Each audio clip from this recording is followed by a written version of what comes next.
उम्दतुल कारी, उसमें जब बुखारी में वो हदीस आती है ना कि अगर एक मुसलमान दूसरे पे तलवार उठाए तो दोनों जहन्नम में जाएंगे, क्योंकि मकतूल ने भी तो अपने कातिल को कत्ल करने का इरादा किया था, तो दोनों ही जहन्नम में जाएंगे। इस हदीस की शरह में उन्होंने डिस्कशन करते हुए कि इसमें तो सहाबा किराम भी लड़े हैं, तो वहां क्या हुक्म होगा। याद रखें ये हदीस जो पेश करते हैं ना, और वो साहबा जो जंगे जमल सिफीन रहमान में न्यूट्रल हो गए थे, गैर जानिबदार, उनको सपोर्ट करते हुए ये कहते हैं कि जी वो लोग ठीक थे। वो लोग ठीक नहीं थे भाई, ठीक वो थे जिन्होंने सूरह हुजुरात का हुक्म पूरा किया कि जो मुसलमानों का गिरोह बागी हो उसके खिलाफ किताल करो।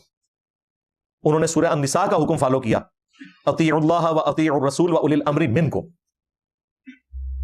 वो हक पर थे। और दूसरे जिन्होंने अपनी तलवार तोड़ दी और न्यूट्रल हो गए।